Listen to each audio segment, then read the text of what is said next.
So hello दोस्तों, welcome to trending software. आज हम बात करेंगे सीआरएम सॉफ्टवेयर के बारे में कि ये सीआरएम सॉफ्टवेयर किस तरीके से वर्क करता है और इसमें कौन कौन से फीचर हैं। दोस्तों, ये सॉफ्टवेयर बहुत ही बेहतरीन है। अगर आप इस सॉफ्टवेयर को यूज करते हो तो आपकी बिजनेस की सेल्स 10x तक ग्रो हो सकती है, वो भी विद इन 1 to 2 मंथ। तो चलिए चलते हैं हम अपने कंप्यूटर स्क्रीन पर और आपको एक एक फीचर दिखाते हैं कि किस तरीके से ये सॉफ्टवेयर बेहतरीन है। तो हम आ गए अपने कंप्यूटर स्क्रीन पर। आप देख सकते हैं कि जो सबसे पहले हमारा डैशबोर्ड दिख रहा है आपको। डैशबोर्ड कुछ इस तरीके से इंटरफेस होता है इसका। आप देख पा रहे हैं कि डैशबोर्ड में आप पूरे सीआरएम का निचोड़ देख सकते हैं कि आपके कितने इनवाइसेस कटी हैं और कितने कन्वर्टेड कस्टमर हैं, आपके प्रोजेक्ट कौन कौन से चल रहे हैं, टास्क आपके कौन से पेंडिंग में हैं।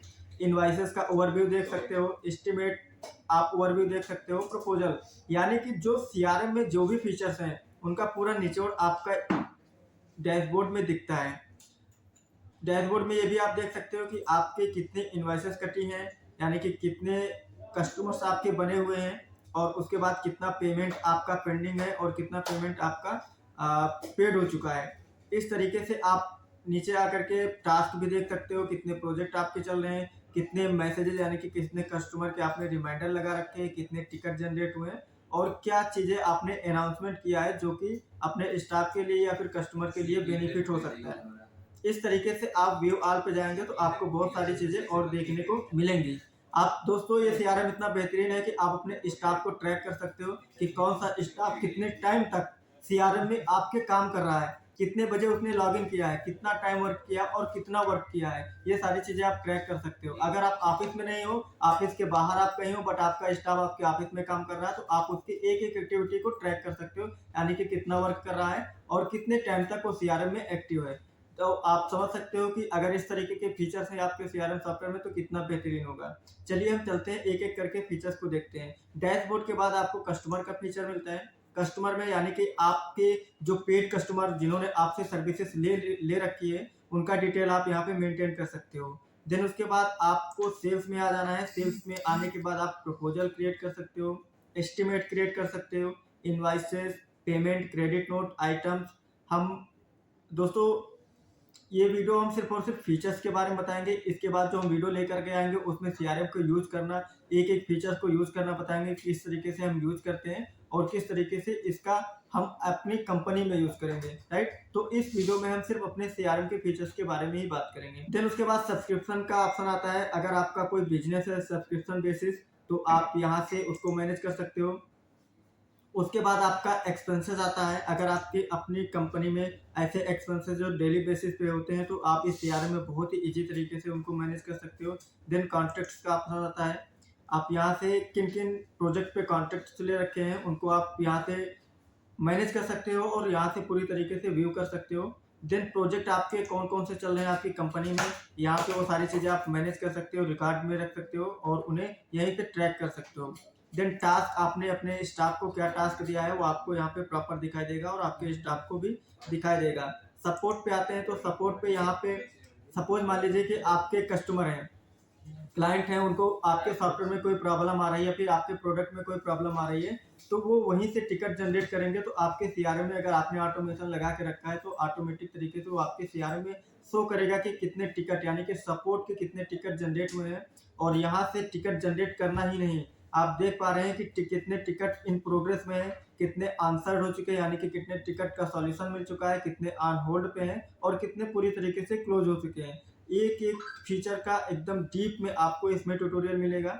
देन उसके बाद हम एपीआई पे आ जाते हैं। दोस्तों, एपीआई इस सीआरएम का सबसे महत्वपूर्ण यानी कि सबसे इम्पॉर्टेंट फीचर है, क्योंकि इस एपीआई के थ्रू हम अपने सीआरएम को थर्ड पार्टी से इंटीग्रेट करते हैं। अगर ये फीचर आपको किसी सीआरएम में नहीं मिलता है इसका मतलब कि आपके सीआरएम में ऑटोमेशन की जो फैसिलिटी है, ऑटोमेशन अवेलेबल नहीं है।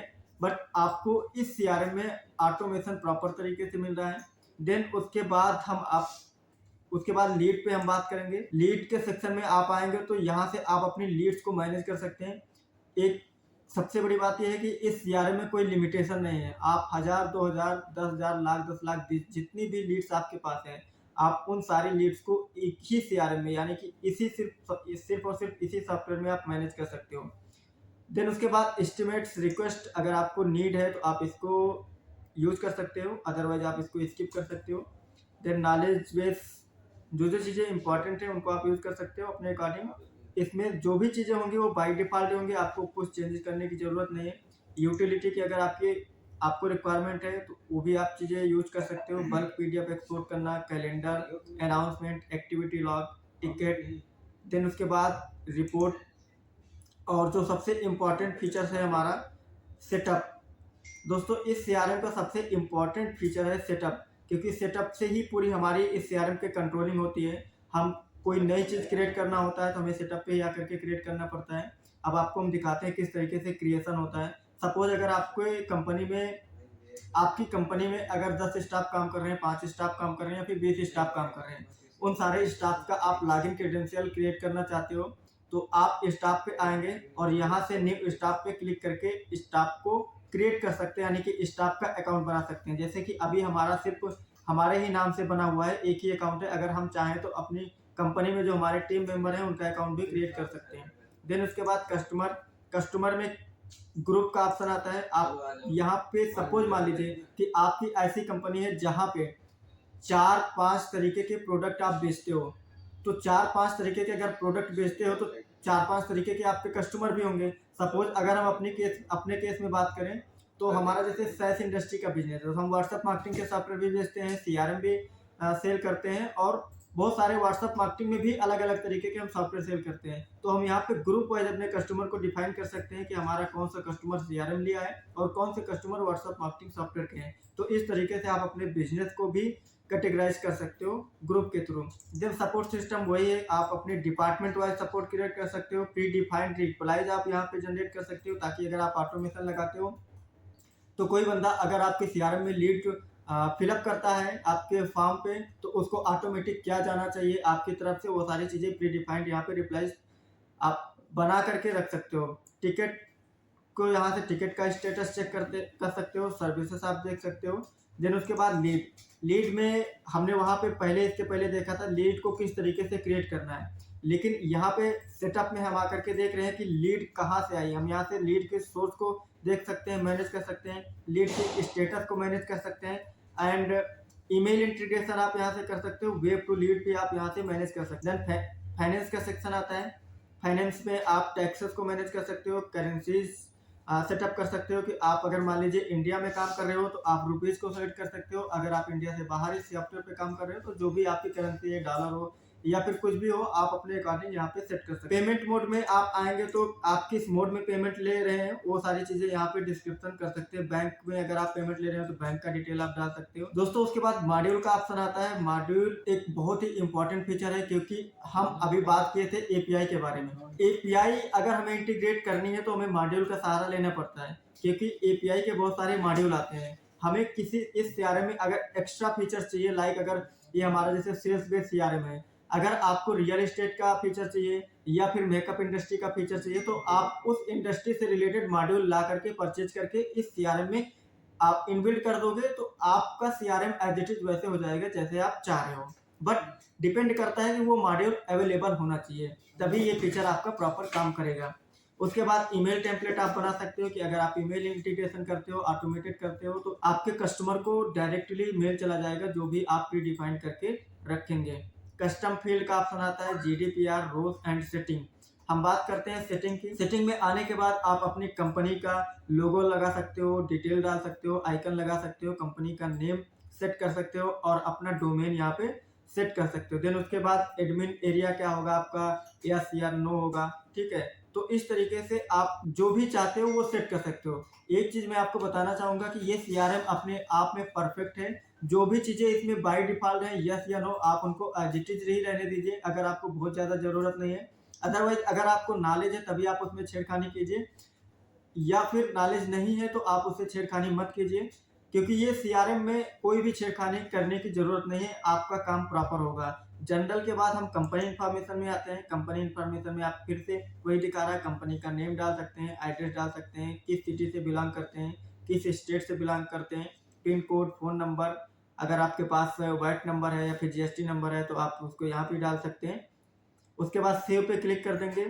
देन लोकलाइजेशन के ऑप्शन पे आते हैं। यहाँ से आप अपने सीआरएम में, यानी कि जब आप इस इनवाइस जनरेट करोगे तो टाइम का फॉर्मेट क्या होगा, या फिर कस्टमर को तो डिटेल भेजोगे तो वहाँ पे टाइम का फॉर्मेट क्या होगा, वो सारी चीज़ें आप यहाँ से सेट कर सकते हो। टाइम फॉर्मेट एंड डिफ़ॉल्ट आपका टाइम जोन जो भी होगा, आप अगर इंडिया से बिलोंग करते हो तो एशिया कोलकाता या फिर अदर कंट्री से आप हो तो आप अपनी कंट्री के रिगार्डिंग चीज़ें सेट कर सकते हो। लैंग्वेज आपको कौन सा यूज़ करना है वो सारी चीज़ें आप यहाँ से सेट कर सकते हो। डिसेबल लैंग्वेज, ये सारी चीज़ें जो भी आपको रिक्वायरमेंट है अपने अकॉर्डिंग चीज़ें कर सकते हो। ईमेल पे आते हैं, यहाँ से आप अपना ईमेल ऑटोमेशन कर सकते हो। आप किसी सर्वर प्रोवाइडर से एसएमटीपी लेकर के यहाँ से कॉन्फ़िगर कर दोगे तो ये सीआरएम आपके ईमेल से कॉन्फ़िगर हो जाएगा। देन फाइनेंस पे आते हैं। फाइनेंस पे आपको बहुत सारी चीज़ें देखने को मिलती हैं। यहीं से आप इनवॉइस जनरेट कर सकते हो। इनवॉइस का फॉर्मेट आप यहाँ से फिक्स कर सकते हो कि इनवॉइस किस तरीके से जनरेट होगी। सपोज मान लीजिए कि इनवॉइस नंबर, यहाँ पे इनवॉइस नंबर के पहले आप क्या डालना चाहते हो, आईएनवी इसमें लिखा हुआ है बाय डिफ़ॉल्ट, तो आप यही रहने दीजिए। अदरवाइज़ आप चाहते हो कि अपनी कंपनी का नाम डालना, तो आप XYZ करके कुछ भी डाल सकते हो। देन आप नेक्स्ट इनवॉइस नंबर क्या होगा, 2 होगा, 3 होगा, इस तरीके से आप कर सकते हैं। इनवॉइस ड्यू आफ्टर डेज डाल सकते हो। इस तरीके से आप इनवॉइसेस का भी फॉर्मेट सेट कर सकते हो। क्रेडिट नोट्स का, जैसे आपने इनवॉइसेस का फॉर्मेट सेट किया था उस तरीके से आप क्रेडिट नोट का भी फॉर्मेट सेट कर पाएंगे। और एस्टिमेट्स में आएंगे, एस्टिमेट का भी वही सेम फॉर्मेट है। एंड प्रपोजल का, तो आपने देखा कि यहाँ पे हमें अपने इनवॉइसेस में कौन सा फॉर्मेट रखना है वो सारी चीज़ें हमें यहाँ पे चूज करने का ऑप्शन मिल रहा है। देन उसके बाद सब्सक्रिप्शन पे आते हैं। आप देख पा रहे हैं कि सब्सक्रिप्शन बेसिस अगर आपका कोई प्रोडक्ट है, कोई बिजनेस है, तो आप इस सीआरएम को अपने बिजनेस में यूज कर सकते हो। So subscription in customers area, yes after subscription payment is succeed, तो जो भी आपके अकॉर्डिंग सही हो, send invoice and payment receipt, तो वो सेलेक्ट कर लीजिए। अदरवाइज आप सिर्फ सेंड इनवाइस करना चाहते हो तो वो सेलेक्ट कर लीजिए, या फिर सेंड पेमेंट रिसिप्ट सिर्फ करना चाहते हो तो वो चीज़ें आप सेलेक्ट कर सकते हो। देन उसके बाद पेमेंट गेटवे में आते हैं। अगर आप चाहते हो कि आपका कस्टमर आ करके डायरेक्टली यहीं सीआरएम पर ही पेमेंट करे, तो आप यहाँ पर जो भी आपके पास पेमेंट गेटवे है, यहाँ पे 4-5 पेमेंट गेटवेज दिए गए हैं, उनमें से अगर कोई भी आपके पास है तो उन्हें उस पेमेंट गेटवे को आप इंटीग्रेट कर सकते हो। जैसे कि यहाँ पे आपका दिया गया है authorized.net accept.js, देन दूसरा है इंस्टामोजो, तीसरा है मोली, देन उसके बाद है आपका मोली के बाद आपका ब्रेनट्री है, ब्रेनट्री के बाद पेपल है, और पेयू मनी है, स्ट्राइप है, स्ट्राइप आइडियल है। इस तरीके से बहुत सारे पेमेंट गेटवे दिए गए हैं दोस्तों। इसमें रेजर पे का बाय डिफॉल्ट नहीं दिया गया है, बट अगर रेजर पे का आप पेमेंट गेटवे इसमें इंटीग्रेट करना चाहते हो तो उसका भी ऑप्शन अवेलेबल है। वो अगर आपको ज़रूरत पड़ेगी तो आप मुझे मैसेज कर दीजिएगा या फिर डिस्क्रिप्शन में कमेंट डाल दीजिएगा, हम आपको प्रॉपर गाइड कर देंगे। देन उसके बाद कस्टमर्स पे आते हैं। आप यहाँ पे कस्टमर को बाय डिफ़ॉल्ट फिक्स कर सकते हो कि उन्हें क्या डिटेल जाननी चाहिए, ठीक है, कहाँ से कस्टमर है। जैसे कि डिफ़ॉल्ट कस्टमर थीम क्या होगा, आप जो इस सीआरएम में थीम अवेलेबल है वही थीम आप यहाँ पे प्रॉपर रखिएगा। आपके कस्टमर का जो कंट्री है वो कहाँ से है, ये सारी चीज़ें, विजिबल टैब, जो भी चीज़ें आपको रिक्वायरमेंट है वो आप छेड़खानी कीजिए, अदरवाइज एज इट इज़ रहने दीजिए बाय डिफ़ॉल्ट। टैक्सेस, अगर आप टास्क यहाँ से मेंटेन करना चाहते हो तो टास्क का फॉर्मेट भी आप यहीं से सेलेक्ट कर सकते हो। लिमिटेड टास्क कितने होने चाहिए, कितने रोल का होना चाहिए, 50 है, आप इसमें घटा भी सकते हो, बढ़ा भी सकते हो अपने according. Allow it staff to see all task related to project included non staff, यहाँ पे आप यस कर सकते हो। देन उसके बाद जो भी आपको रिक्वायरमेंट है, जैसे सपोज मान लीजिए allow customers staff to add edit task comment only in the first hour, यानी कि आपका कस्टमर क्या सीआरएम में आपके स्टाफ को या फिर आपके कस्टमर को एडिट कर सकता है, तो वो पॉसिबल अगर आप करना चाहते हो यस तो यस कर दीजिए, अदरवाइज नो कर दीजिए। तो हमें कस्टमर को अलाउ करने की ज़रूरत नहीं होती है, तो हम लोग बाय डिफ़ॉल्ट नो ही रखते हैं इसको। देन उसके बाद ऐसे ही आप अपने फीचर्स को यूज कर सकते हो। जो भी आप अपने अकॉर्डिंग ये सारे फीचर्स पढ़ लीजिए और ऑप्शंस पढ़ लीजिए, जो भी आपके लिए रिक्वायर्ड हो या फिर जो ज़रूरी हो उनको यस या नो करके आप अपने अंडरस्टैंडिंग के अकॉर्डिंग चीज़ें कर सकते हो। देन उसके बाद सपोर्ट पे आते हैं। सपोर्ट का पूरा फॉर्मेट आप यहाँ से सेलेक्ट कर सकते हो। यूज सर्विसेज यस, मतलब एक एक फीचर आपको पढ़ना पड़ेगा, आप अपने अकॉर्डिंग अगर नहीं समझ में आता तो वही है कि आप मुझे मैसेज कर सकते हो, कमेंट कर सकते हो, हम अपने अकॉर्डिंग आपको गाइड कर देंगे। देन उसके बाद लीड में आते हैं। लीड का क्या चीज़ें होंगी, आप कहाँ पे आपकी जो बाय डिफ़ॉल्ट लीड आएगी वो किस कैटेगरी में होगी, उसका स्टेटस क्या होगा, न्यू लीड होगा या फिर आप अपने अकॉर्डिंग यहाँ से सेलेक्ट कर सकते हो। जैसे कि हमने कई सारी लीड का स्टेटस बना रखा, heart, new lead, warms, unsubscribe, call not received, इस तरीके से जो भी आप बाय डिफॉल्ट में रखना चाहते हो वो रख सकते हो। सोर्स क्या होगा आपका बाय डिफॉल्ट, वो वेबसाइट होगा। देन उसके बाद ऐसे ही आप अदर फीचर्स पढ़ करके, ऑप्शन पढ़ करके, यस या नो पे टिक करके अपने चीज़ें मेंटेन कर सकते हो। कैलेंडर में वही है कि आप अपने कैलेंडर को मेंटेन कर सकते हो कि पहले क्या होगा, मंथ किस तरीके से दिखाई देगा, डे किस तरीके से दिखाई देगा। ठीक है, ये सारी चीज़ें आप अपने अकॉर्डिंग सेटअप कर सकते हो। अगर आपके पास ऐसा कोई एसएमएस प्लेटफॉर्म है जिसको आप इंटीग्रेट करना चाहते हो तो वो भी पॉसिबल है। इस सीआरएम से आप उस चीज़ को भी इंटीग्रेट कर सकते हो। पीडीएफ में आते हैं। पीडीएफ में आने के बाद सबसे इंपॉर्टेंट सेक्शन जो है सिग्नेचर, यहाँ से आप सिग्नेचर को अपलोड कर सकते हो। जैसे कि आप देख पा रहे हैं कि हमारा सिग्नेचर अपलोड है। अगर हम इनवॉइस जनरेट करते हैं तो ये बाय डिफॉल्ट सिग्नेचर ऑटोमेटिक तरीके से डिजिटल सिग्नेचर हो करके इनवॉइस में ऑटोमेटिक चला जाता है कस्टमर को। तो इससे कस्टमर का ट्रस्ट बिल्ड होता है। ई साइन में आप आने के बाद अगर आपको इसकी ज़रूरत है ई साइन की, तो आप इसे भी इनेबल कर सकते हो और इस फीचर का भी यूज़ कर सकते हो। क्रॉन जॉब अगर आपको रिक्वायर्ड है तो क्रॉन जॉब भी आप चला सकते हो। क्रॉन जॉब का मतलब ये होता है कि अगर आपका कोई बिजनेस है, कोई प्रोडक्ट है जो सब्सक्रिप्शन बेसिस पे, सपोज मान लीजिए कि आने वाले 15 सितंबर को या फिर 15 तारीख को आपके कस्टमर को कोई प्लान एक्सपायर होने वाला है, तो उस केस में उसको एक ऑटोमेटिक तरीके से मैसेज चला जाएगा कि भैया आपका जो प्लान है वो 7 दिन के अंदर, 3 दिन के अंदर या फिर 15 दिन के अंदर एक्सपायर होने वाला है। मतलब कि क्रॉन जब हम बेसिकली रिमाइंडर कराने के लिए चलाते हैं तो इस फीचर का भी आप यूज़ कर सकते हो। देन आप टैग क्रिएट कर सकते हो कि आपके पास सपोज मान लीजिए कि बहुत सारे बिजनेसेस हैं, तो कौन सा कस्टमर किस बिजनेस के लिए आया है उसके लिए आप टैग जनरेट कर सकते हो, टैग बना सकते हो। देन उसके बाद push.com का यूज़ कर सकते हो और गूगल का यूज़ करने के लिए आपका ऑप्शन आता है। इस तरीके से आप इस सीआरएम का यूज़ कर सकते हो। दोस्तों, आपने देखा कि ये सीआरएम बहुत ही बेहतरीन है और इसमें अनलिमिटेड फीचर हैं और फीचर के साथ साथ जो फीचर दिए गए हैं उनको डीप में दिए गए हैं कि यानी कि आपको किसी फीचर्स में कोई कंफ्यूजन नहीं होगी। हर एक फीचर का 100% सॉल्यूशन है और बहुत ही अच्छी तरीके से इसको सिस्टमेटिक तरीके से बनाया गया है। अगर आप अपने बिजनेस को ग्रो करना चाहते हो तो मैं रिकमेंड करता हूँ कि आप इस एक बार इस सीआरएम को जरूर से जरूर। Thank you, wish you all the best.